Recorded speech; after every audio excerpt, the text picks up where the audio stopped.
Adelante, Yazaret. Amén. Buenas noches, hermanos, a todos los que están conectados. Vamos a continuar con este capítulo 12 de Mateo y al parecer el día de hoy cerramos con este capítulo. Vamos a Mateo 12, versículo del 38 al 42. Vamos a ver hoy y vamos a leerlo de corrido. Dice la palabra del Señor: tiene por encabezado mi Biblia: la generación perversa demanda señal. Dice: entonces respondieron algunos de los escribas y de los fariseos diciendo: Maestro, deseamos ver de ti señal.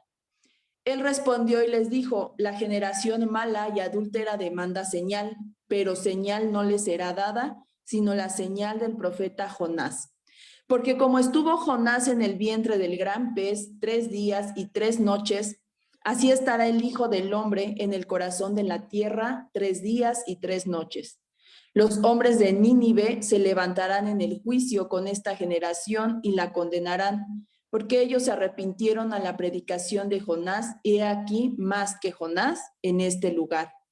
La reina del sur se levantará en el juicio con esta generación y la condenará, porque ella vino de los fines de la tierra para oír la sabiduría de Salomón, y he aquí más que Salomón en este lugar. Y bueno, hermanos, volvemos a ver en este pasaje cómo la aparición, ¿verdad?, de estos hombres religiosos, escribas y fariseos, se hace más persistente. Casi en todo este capítulo 12 estaban presentes, ¿verdad?, estos hombres religiosos, pero ellos no estaban cerca de Jesús porque ellos habían creído o porque quisieran creer, porque ya en este punto estos hombres habían decidido odiar a Jesús.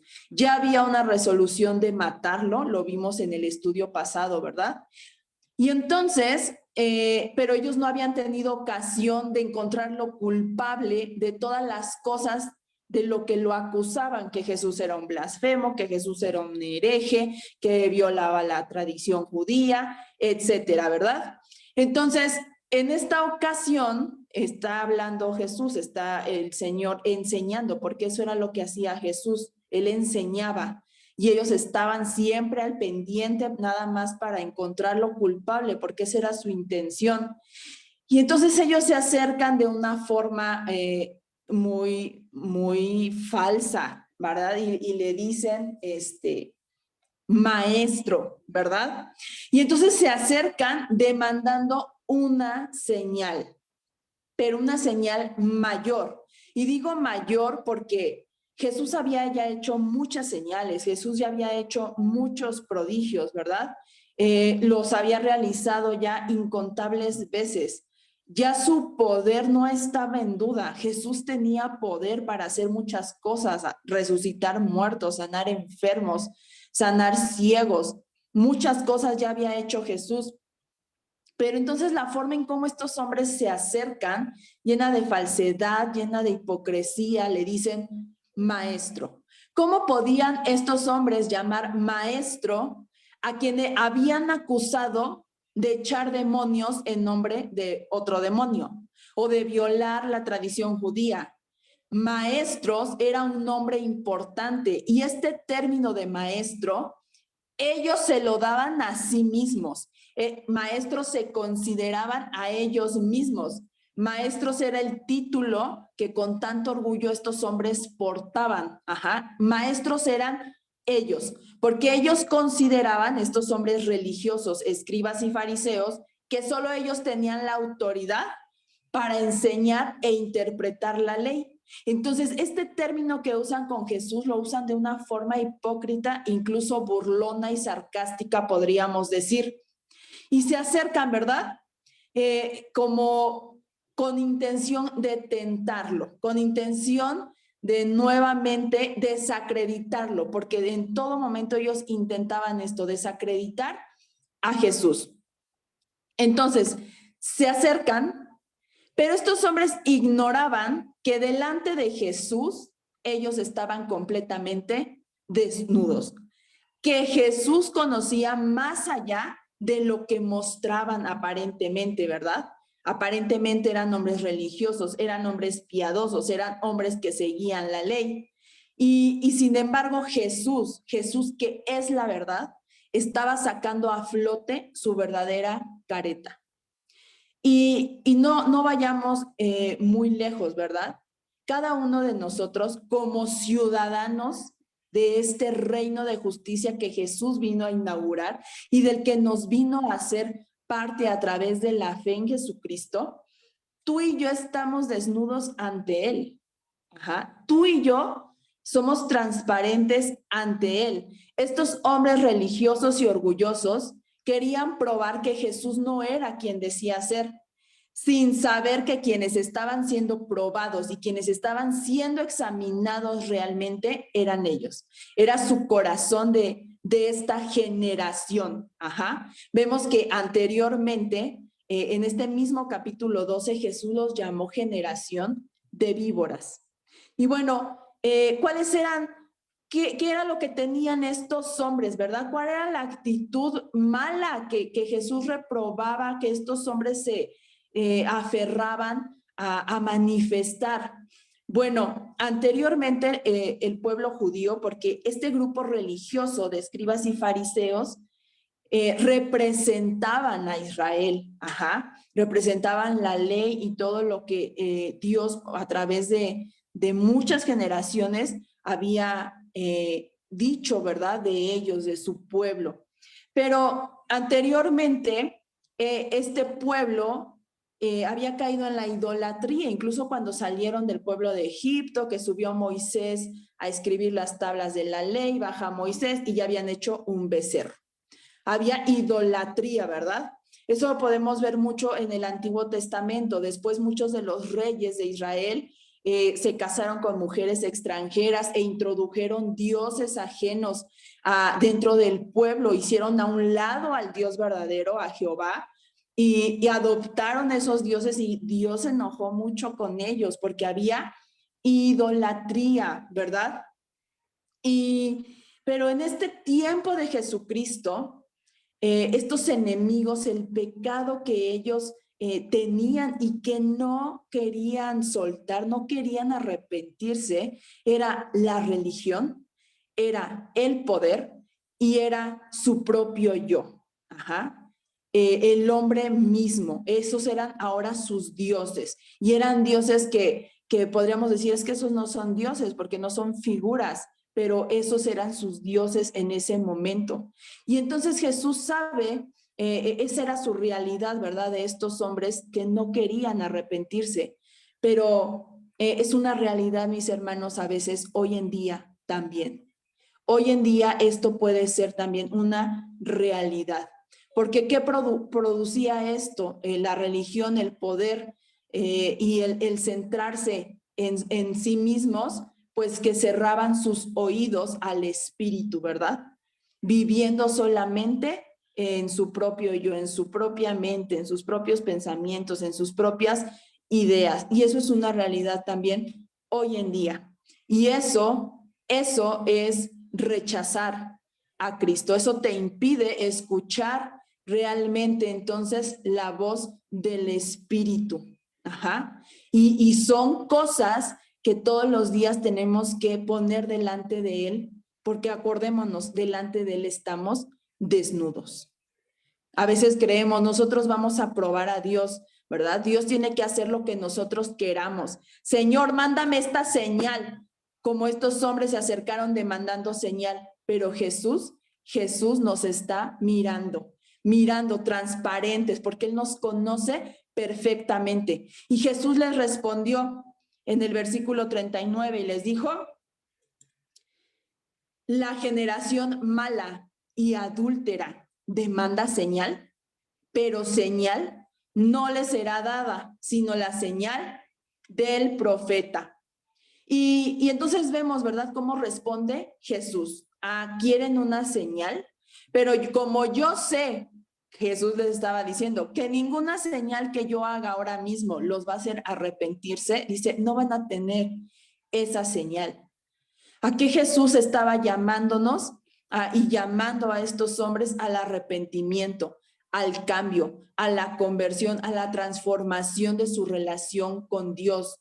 El arrepentimiento es renunciar a sí mismo, al yo, ¿verdad? Al uso egoísta que como estos hombres estaban haciendo de la religión. Ellos estaban usando esta religión para tener poder, para tener reconocimiento, ¿verdad?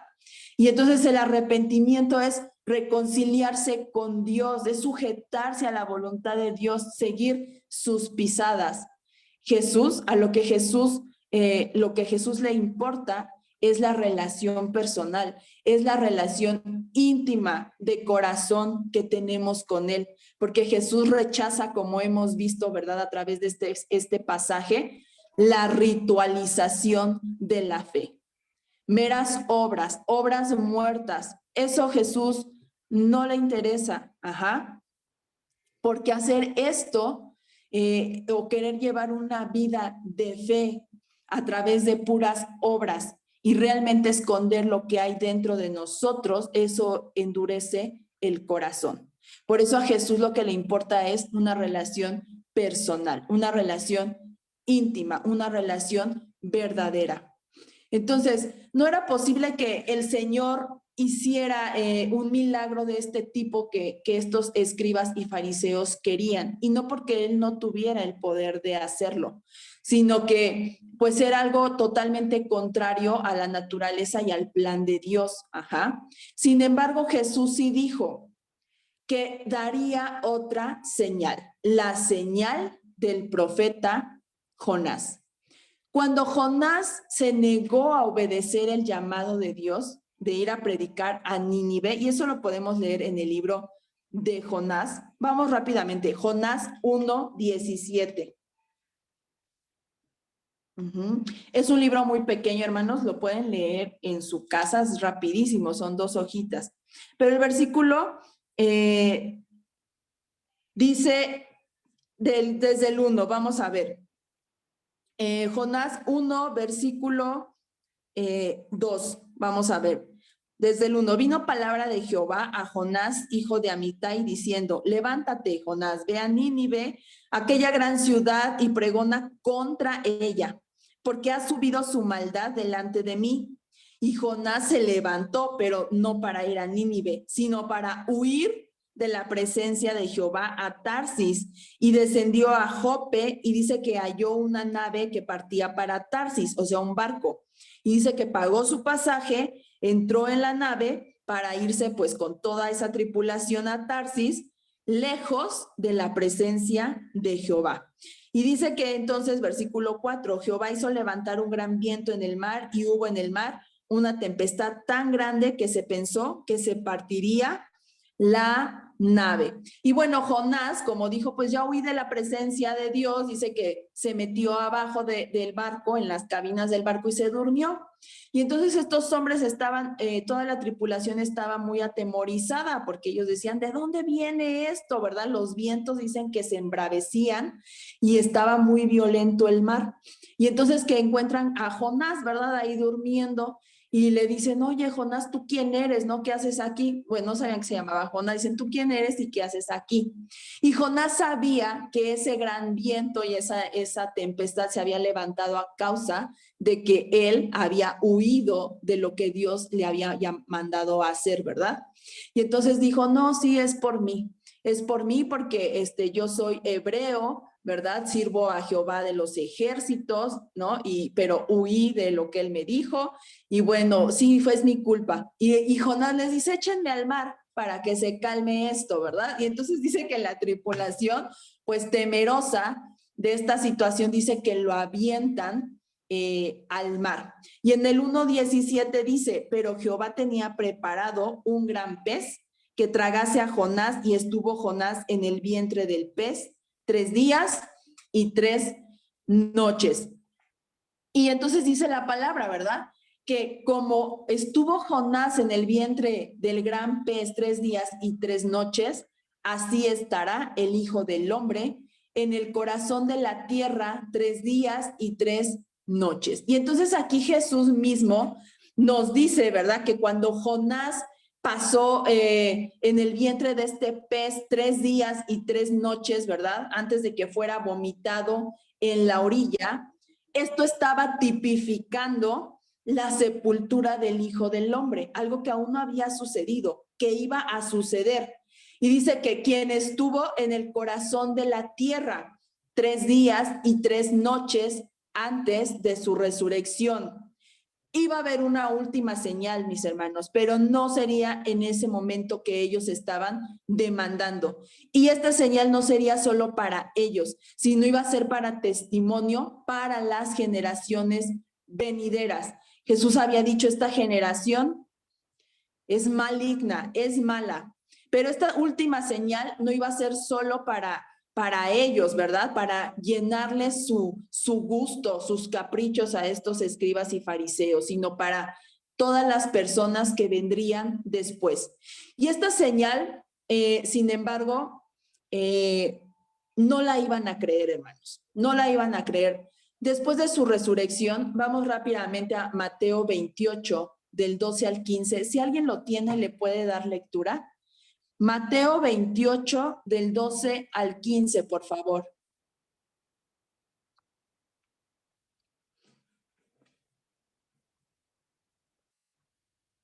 Amén. Amén. Adelante, Amén. por favor. Mateo 28, Del capítulo 12 al 2. 15. Y reunidos con los ancianos y habiendo consejo, dieron mucho dinero a los soldados, diciendo, decid vosotros sus discípulos, vinieron de noche y lo hurtaron, estando nosotros dormidos. Y si esto lo oyere el gobernador, nosotros le persuadiremos y os pondremos a salvo. Y ellos, tomando el dinero, hicieron como se les había instruido. Este dicho se ha divulgado entre los judíos hasta el día de hoy. Fíjense Pero que los... hasta ahí, hermana. ¿Hasta ahí? Sí, fíjense qué tremendo. Hubo una última señal. Sí, no fue la que demandaron ellos en ese momento, pero sí hubo una señal. El Hijo de Dios que murió y que dice que estuvo 3 días en el corazón de la tierra y resucitó. Y a pesar de esta señal, hermanos, se rehusaron a creer, no quisieron creer. Y dice entonces Mateo 28 que pagaron para que se inventara un rumor de que sus discípulos habían robado el cuerpo, porque no había forma de la señal, ¿verdad? De esta señal de cómo decir, es que el cuerpo pues subió a Dios y ahora está Cristo, ¿verdad? Sentado a la diestra del Padre. ¿Cómo los fariseos iban a aceptar eso, ¿verdad? ¿Cómo iban a aceptar esa señal de decir, chin, sí era cierto, Jesús era el Hijo de Dios, ¿verdad? No, dice que al contrario ellos no creyeron e inventaron un dicho y dice que ese dicho hasta este día prevalece. Y es muy triste, hermanos, porque hace 2 domingos estudiamos sobre la vida de Esther, ¿verdad? En la iglesia y vimos cómo a través de una actitud podemos bendecir a nuestras generaciones, ¿verdad?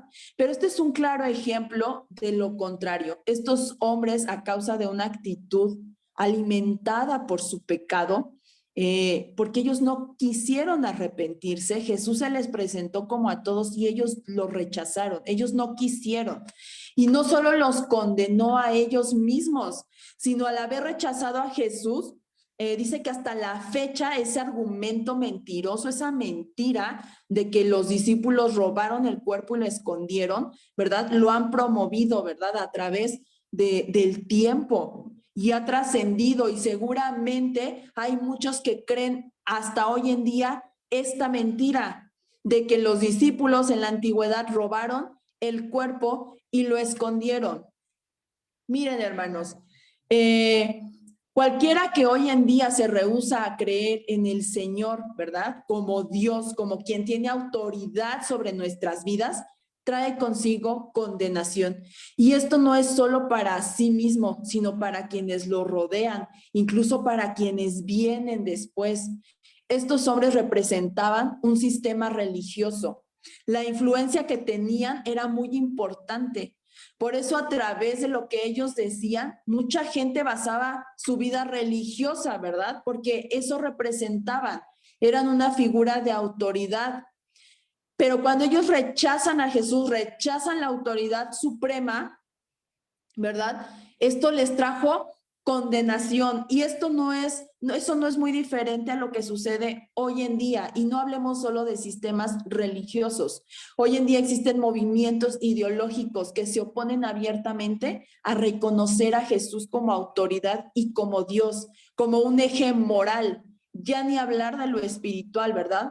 Estas voces que se levantan tienen influencia en este plano terrenal. Qué importante es entonces que como ciudadanos, tú y yo como ciudadanos de este reino de Cristo, ¿verdad? Que estamos en este mundo, pero no somos de este mundo, vivamos conforme a Cristo y tengamos mucho cuidado de que no haya actitudes en nuestra vida que, a pesar de nuestras buenas obras o lo que aparentemente creemos está bien, yo soy buena persona. ¿Por qué? Porque todos en la iglesia piensan que soy una muy buena persona, pero ¿qué piensa Dios de ti? Acordémonos que delante de Él siempre estamos desnudos. Y entonces todo el tiempo hay que tener cuidado de si hay actitudes en mí que lo están rechazando, Y entonces dice la palabra de Dios en el versículo 41 de Mateo 12. Los hombres de Nínive se levantarán en el juicio con esta generación y la condenarán, porque ellos se arrepintieron a la predicación de Jonás, y he aquí más que Jonás en este lugar. Entonces, si leemos todo el relato de Jonás, finalmente, después de ser escupido por el pez, Jonás obedece y va a Nínive a hablar la palabra que Dios le había mandado. Y esta palabra, hermanos, que Dios había mandado para esta ciudad, era una palabra de juicio, no era una palabra de consolación, de reconciliación, no, ya había un juicio para esta ciudad, ¿verdad? Porque dice que su maldad había subido, ¿verdad? Delante de Dios. Entonces, estos ciudadanos de Nínive, pues tenían una reputación muy mala, tanto que podríamos pensar que Jonás se rehusó a ir primero por miedo.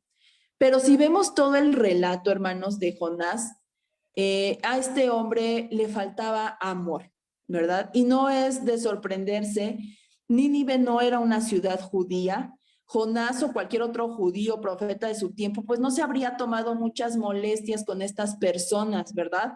Pero ¿qué creen? Estas personas no judías se arrepintieron, creyeron en esta palabra que habló Dios a través de Jonás, y se arrepintieron delante del Dios verdadero.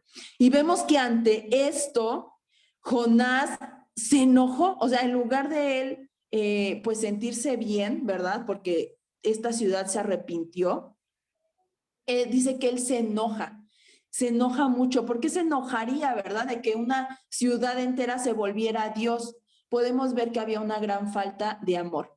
Y esta no era una actitud muy diferente a los judíos de este tiempo de Jesús, ¿verdad? Que ellos no tenían el menor aprecio por personas que no fueran de su religión, de su pueblo, de su raza. Y esto no es muy diferente, mis hermanos, a veces actitudes que nosotros tenemos hoy en día. Nos falta mucho amor hacia las personas. A veces juzgamos, ¿verdad? Sin darnos cuenta que todos, absolutamente todos delante de Jesús estamos desnudos. Él nos conoce perfectamente, Él conoce y escudriña nuestros corazones y nuestros pensamientos y nuestras intenciones. Entonces, Jesús, entonces, considerando, dice, ¿verdad? Alguien mejor que Jonás está ante ustedes, ¿verdad?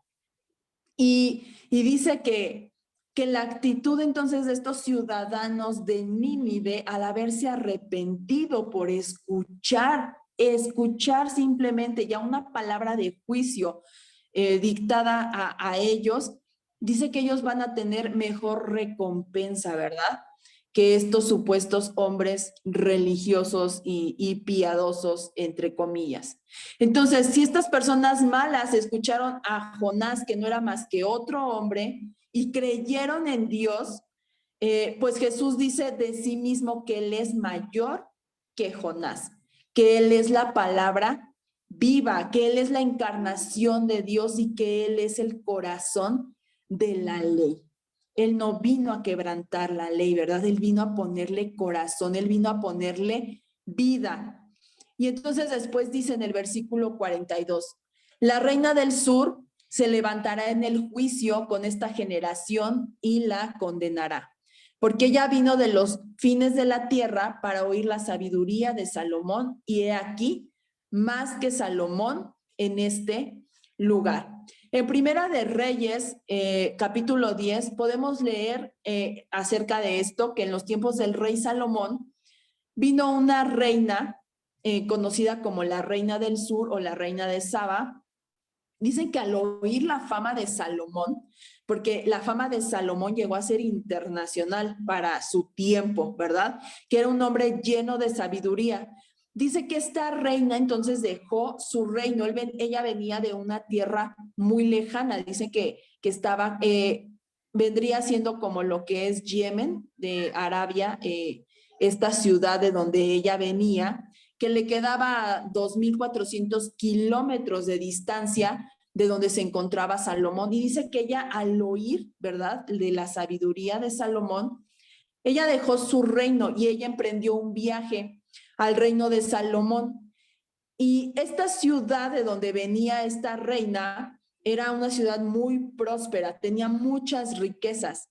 Y tanto era el querer conocer la sabiduría, ¿verdad?, de este Salomón, que era sabiduría que provenía de Dios, dice la palabra.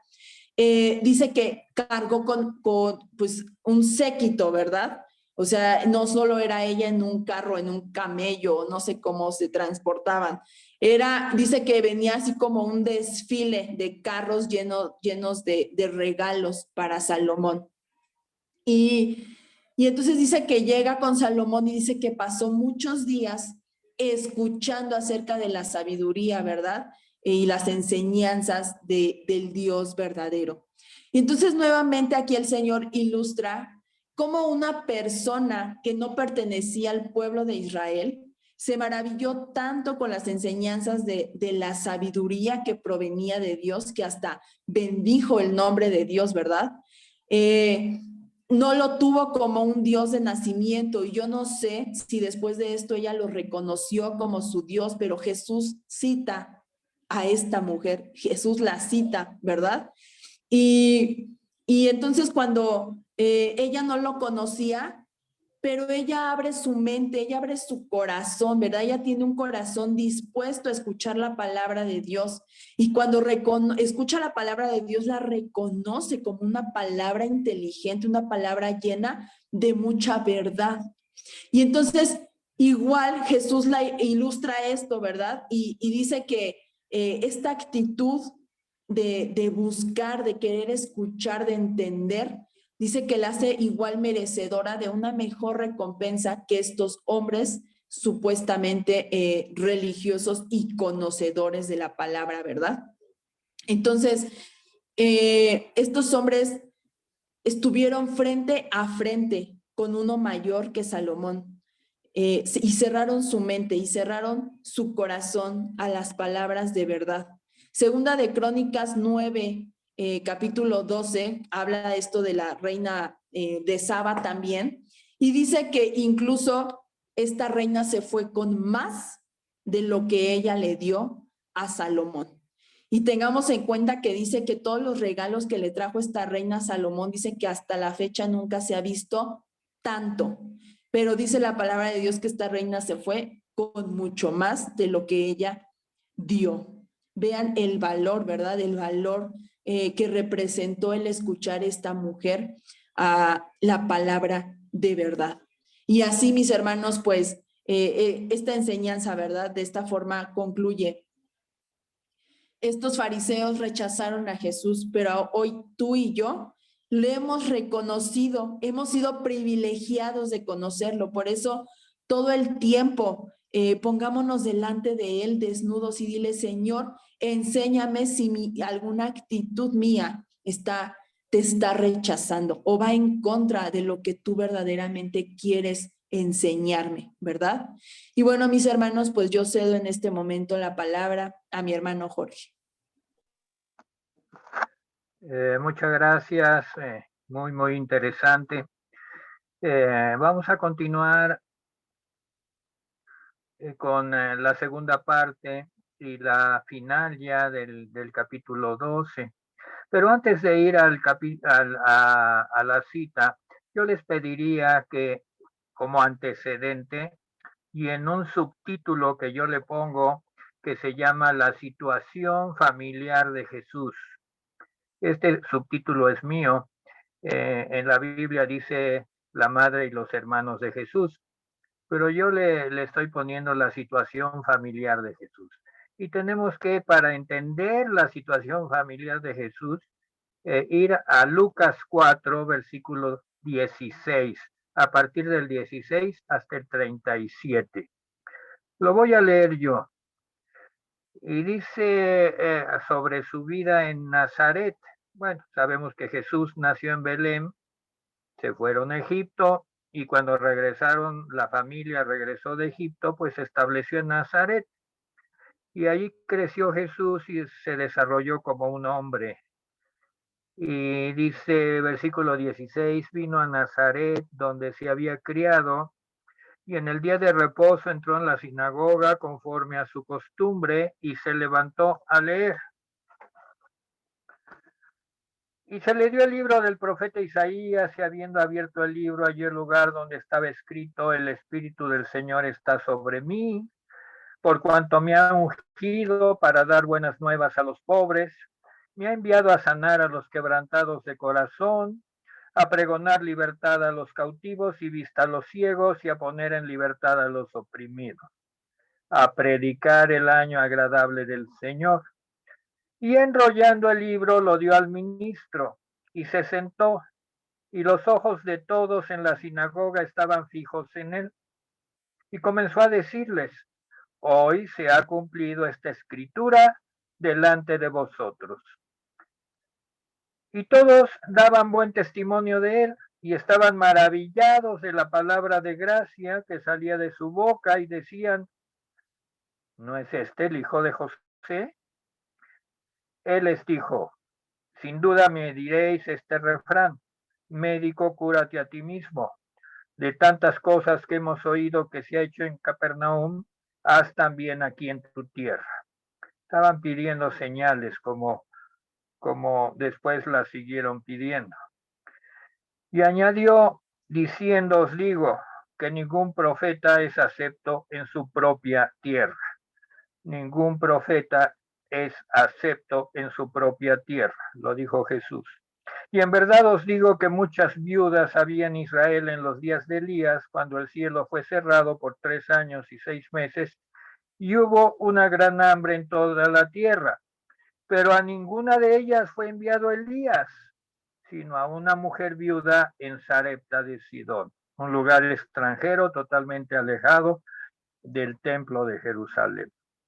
Muchos leprosos había en Israel en tiempo del profeta Eliseo, pero ninguno de ellos fue limpiado, sino Naamán, el general sirio, totalmente extranjero y aún enemigo de Israel.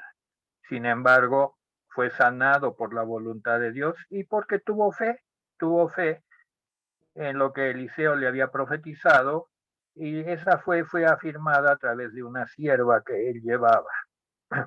Al oír estas cosas, todos en la sinagoga se llenaron de ira y levantándose le echaron fuera de la ciudad y le llevaron hasta la cumbre del monte sobre el cual estaba edificada la ciudad de ellos para despeñarle.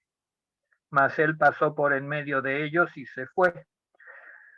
Esto habla de la situación que privaba en todos los lugares donde iba Jesús a partir de que empezó su ministerio. Y aquí pues era Nazaret donde se había criado y fue tan mal interpretado a tal grado que pues él fue amenazado, incluso eh, tuvieron la intención, fíjense en el versículo 29, tuvieron la intención de asesinarlo. Lo llevaron fuera de la ciudad hasta la cumbre del monte sobre el cual está edificada la ciudad de Nazaret. Nazaret pues está en montes y llanuras y querían pues matarlo, pero él pasó por en medio de ellos y se fue. Ya no podía regresar a Nazaret, había sido echado de Nazaret y eso afectó a su familia. La familia también se tuvo que trasladar, ya no se quedaron a vivir en Nazaret. ¿Y a dónde se fue? ¿A dónde se fue? Lo dice el versículo 31. Descendió Jesús a Capernaum, ciudad de Galilea, y les enseñaba en los días de reposo. Y se admiraban de su doctrina, porque él hablaba con autoridad. Estaba en la sinagoga un hombre que tenía un espíritu de demonio inmundo, el cual exclamó a gran voz. Aquí podemos aprender algo de estos seres inmundos demoníacos. Y gritaba, dirigiéndose a Jesús: déjanos, ¿qué tienes con nosotros, Jesús Nazareno? Has venido para destruirnos. Yo te conozco quién eres, el Santo de Dios. Sin embargo, Jesús le reprendió diciendo: cállate y sal de él. Entonces el demonio, derribando al hombre en medio de ellos, salió de él y no le hizo daño alguno al hombre al cual había poseído. Estaban todos maravillados y hablaban unos a otros y se decían, esto era en Capernaum: ¿qué palabra es esta que con autoridad y poder manda a los espíritus inmundos y sale? Su fama se difundía por todos los lugares de los contornos. Pero hemos visto en los relatos posteriores que a medida que su fama aumentaba, pues también aumentaba la resistencia y el ataque de los religiosos. En estas narraciones podemos ver que Jesús siempre luchaba con la incomprensión de aquellos que le rodeaban. Quizás algunos no eran religiosos, no le atacaban desde el punto de vista de su autoridad, pero sí eran inconscientes de las necesidades que tenía Jesús. Lo acosaban continuamente de día y de noche en pos de lograr satisfacer las necesidades que ellos tenían. Entonces, la reacción de la familia de Jesús es lógica. Él mismo dijo que ningún profeta es acepto en su tierra. Después, ya que descendió a Capernaum, y Capernaum descendió porque está a nivel del mar de Galilea, limpió a como primicia, limpió a este hombre inmundo, poseído, lo liberó, lo limpió y predicaba el reino de Dios. En este contexto se da la siguiente escena que sirve para que Jesús revele una importante enseñanza sobre el reino. Y esa enseñanza le podemos llamar la familia del reino. Vamos a regresar a Mateo capítulo 12 y vamos a leer la porción que toca para concluir Mateo capítulo 12. Mientras él aún hablaba a la gente, he aquí, su madre y sus hermanos estaban afuera y le querían hablar. Era tal la cantidad de gente que rodeaba a Jesús, era tal la presión por las necesidades que tenía la gente que iba a buscar a Jesús, que ni siquiera a su familia le permitían acercarse. Literalmente estaba copado, estaba rodeado por toda la gente necesitada, dentro de las cuales estaban los fariseos que continuamente le acosaban y le buscaban cómo inculparlo. Sin embargo, una persona con buena voluntad le dijo a Jesús, sirvió como mensajero, ¿verdad? Yo creo que decían desde allá, decían, aquí está la madre de Jesús, avísenle, y así iba de boca en boca hasta que pues uno que estaba cerca de Jesús le dijo, he aquí, tu madre y tus hermanos están afuera y te quieren hablar. Ese es el contexto en el cual Jesús se enfrenta.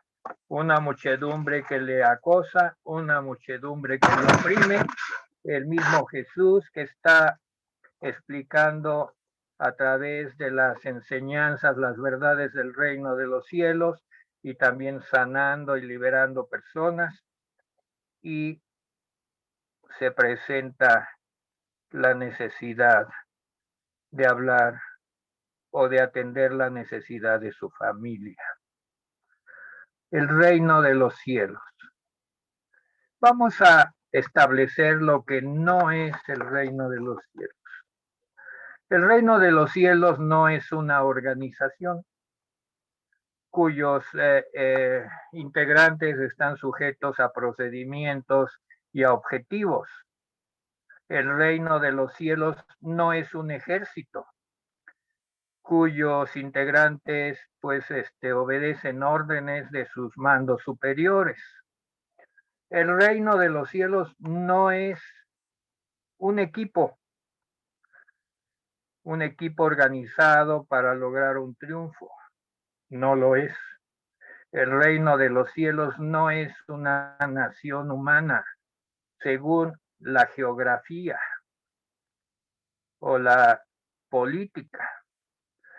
El reino de los cielos no es una raza que se logra integrarse por nacimiento solamente.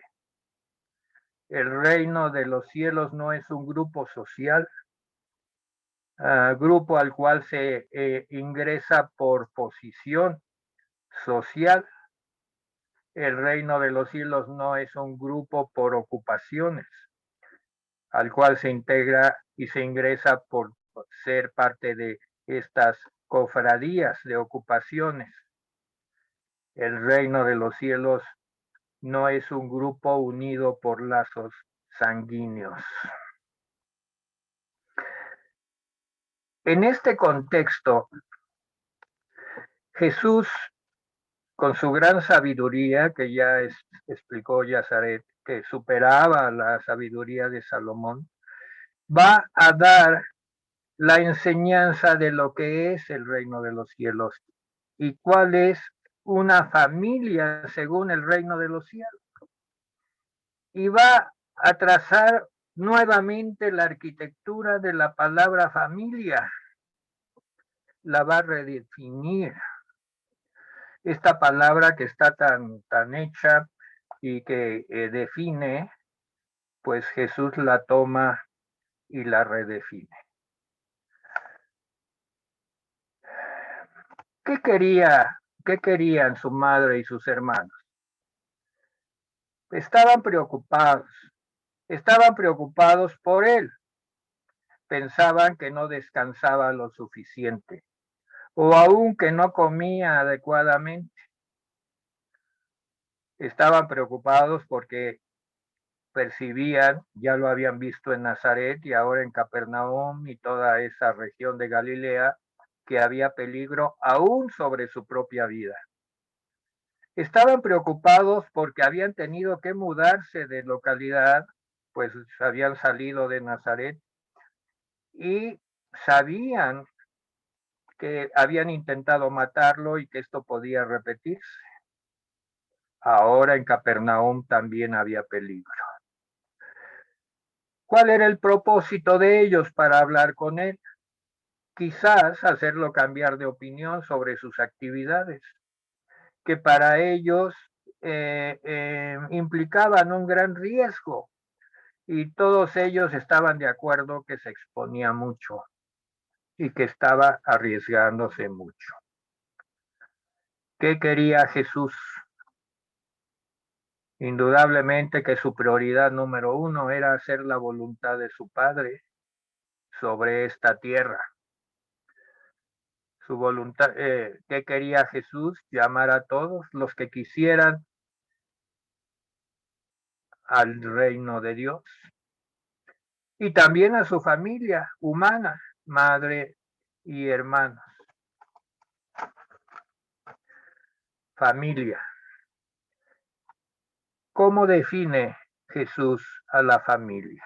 Según el reino de los cielos, el reino de Dios. Vamos a ver la segunda parte del texto. Versículo 48 de Mateo 12. Respondiendo él al que le decía esto, dijo: ¿quién es mi madre y quiénes son mis hermanos? Y extendiendo su mano hacia sus discípulos, dijo: he aquí mi madre y mis hermanos. Porque todo aquel que hace la voluntad de mi Padre que está en los cielos, ese es mi hermano y hermana y madre. Yo estuve tratando de poner en el contexto de la exposición en palabras que ya está muy bien obviamente definido y nunca lo cambió este concepto Jesús en sus enseñanzas, nunca, que es una familia según Jesús, la familia del reino. A partir de Jesús y su gracia, en base a sus enseñanzas y ejemplo, reconociendo que esta familia está conformada y unida por la voluntad de los miembros en el creer y el hacer, la voluntad de aquel que es el todopoderoso, todo suficiente, sabe todas las cosas, lleno de amor y misericordia, Dios de justicia, al cual Jesús humano, el Hijo del Hombre, le llama mi Padre que está en los cielos. Las pocas palabras que Jesús usa, pero precisas, dice: porque todo aquel que hace la voluntad de mi Padre que está en los cielos, esa es mi familia, mi hermano, mi hermana y madre. Esta familia está reunida por voluntad propia, no por equipo, no por raza, no por grupo social, no por grupo de ocupaciones, no por lazos sanguíneos, no por objetivos, no por órdenes como en una milicia, no por procedimientos como objetivos como en una organización, no, por una propia voluntad. Hacer la voluntad de aquel que llamó Jesús mi Padre que está en los cielos. Dios todopoderoso, lleno de amor y misericordia, Dios de justicia, que Jesús nos vino a revelar, porque Él dijo: esta es la vida eterna, que te conozcan a ti, al único Dios verdadero, y a Jesucristo a quien tú has enviado. Él le llama no solo cariñosamente, no nada más con respeto, no nada más con una afinidad, le llama mi Padre que está en los cielos. Mi Padre que está en los cielos. Aquel que hace, que cree y hace la voluntad de mi Padre que está en los cielos.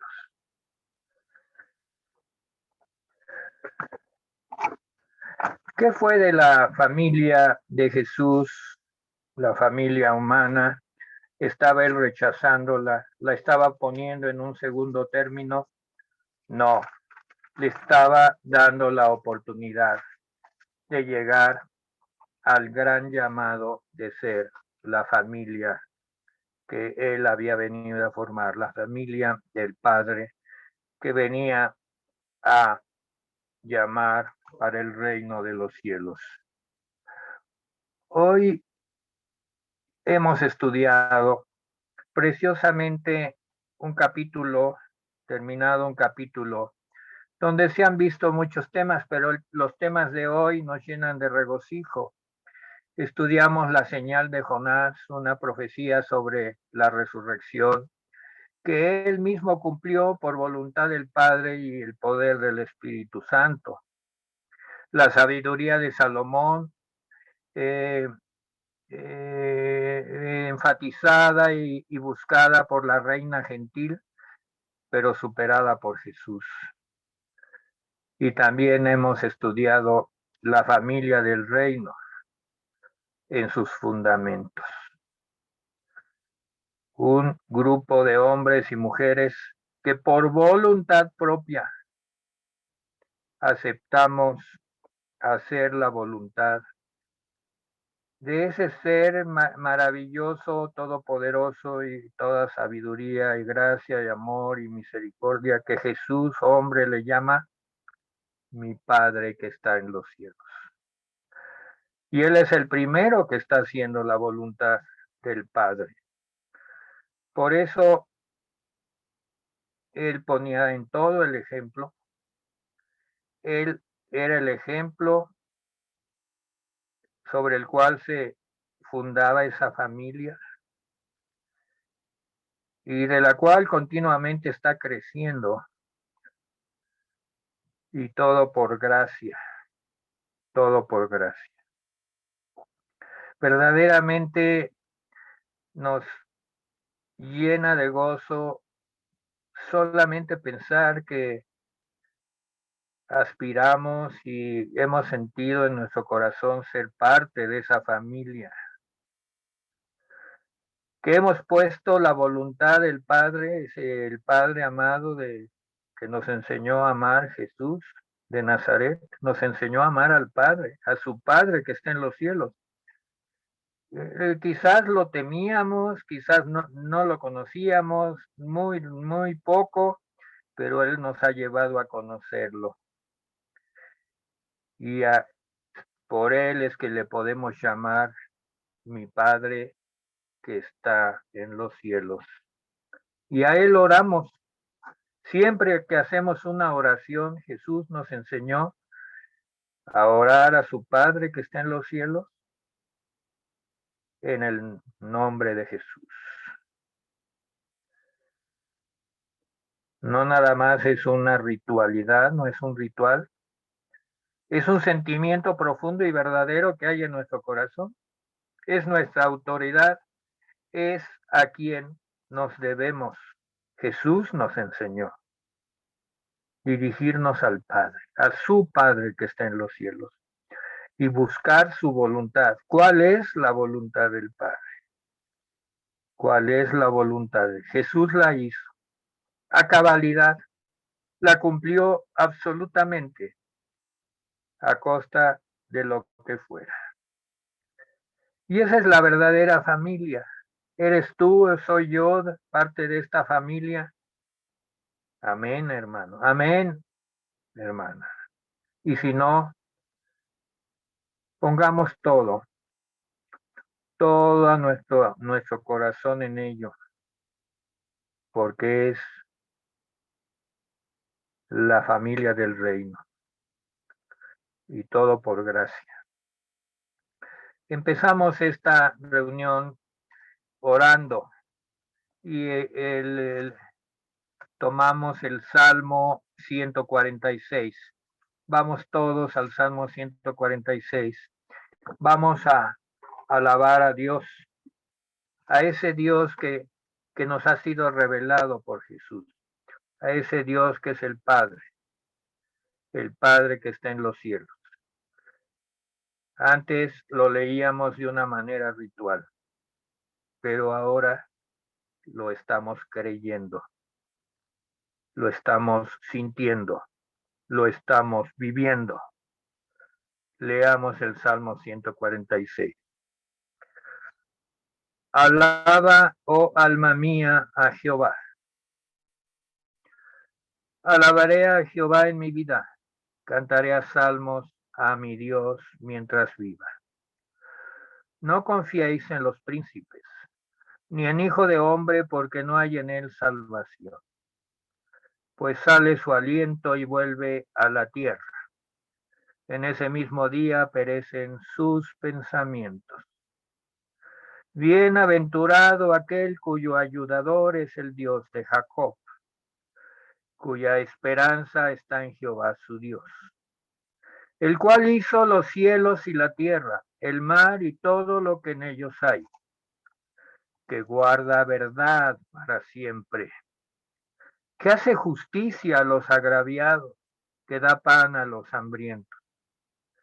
Jehová liberta a los cautivos. Jehová abre los ojos a los ciegos. Jehová levanta a los caídos. Jehová ama a los justos. Jehová guarda a los extranjeros. Al huérfano y a la viuda sostiene, y el camino de los impíos trastorna. Reinará Jehová para siempre, tu Dios, oh Sión, de generación en generación. Aleluya. Empezamos, empecé yo mi parte leyendo la parte de Isaías, en la cual se presenta Jesús y lee un párrafo profético y dice, ahora se ha cumplido esta profecía delante de vuestros ojos. Y eso desata pues que lo tachen de falso y lo quieran matar en el propio Nazaret. Y se parece mucho a este salmo. Y Dios es Dios, Dios eterno, Padre, Hijo y Espíritu Santo están en un mismo concierto, en una misma unidad y en un mismo propósito. Dios ha tenido misericordia de nuestra vida y nos ha abierto los ojos y nos ha invitado a participar de sus bendiciones. Veámoslo de esa forma. Y también invitemos a aquellos que pues están ciegos, como dice el versículo 8, para que Jehová abra los ojos a los ciegos. No nada más ciegos literalmente, sino ciegos por no querer creer. Se han visto varios casos aquí en el estudio de hoy de ciegos que pues eran ciegos por su propia voluntad, pues tenían enfrente de ellos al Hijo de Dios y no lo reconocían. Así puede suceder ahora en estos tiempos. Y terminemos pues con una oración en la cual, conmovidos porque nos ha sido revelada por la palabra de Dios, por el verbo de Dios, por la definición que Jesús da de familia, en base a sus enseñanzas, a su ejemplo, a partir de Jesús y de su gracia, y reconociendo que esta familia está conformada y unida por la voluntad de los miembros en el creer y el hacer la voluntad del Todopoderoso, lleno de amor y misericordia, Dios de justicia. Aquí en el Salmo 146 habla de que Dios ama a los justos. Dios es Dios de justicia. Y solamente por la justificación que podemos tener a través de la fe es que nos podemos llamar justos. Y el que sabe todas las cosas, al cual Jesús humano, el Hijo del Hombre, le llama mi Padre que está en los cielos. Señor y Dios, muchas gracias por tu palabra. Gracias por avivar nuestro espíritu, confirmarnos en tu familia. Y a los que no han hecho esta decisión o no se sienten parte de esta familia, el Señor está moviendo tu corazón para que por voluntad propia tú decidas venir al abrigo del Altísimo y morar bajo la sombra del Omnipotente. Y todo por la gracia de Dios, la gracia de Jesús. Amén. Cerramos y terminamos este viernes el discipulado. Estamos ciertos de que hemos avanzado. Hemos avanzado en el creer y en el hacer y en el dirigirnos a donde el Señor nos está llevando. Estamos en manos del Señor confiados y le damos gracias por su protección y por su amor. En el nombre de Jesús. Amén. Nos despedimos esta noche. Bendiciones. Gracias. Gracias.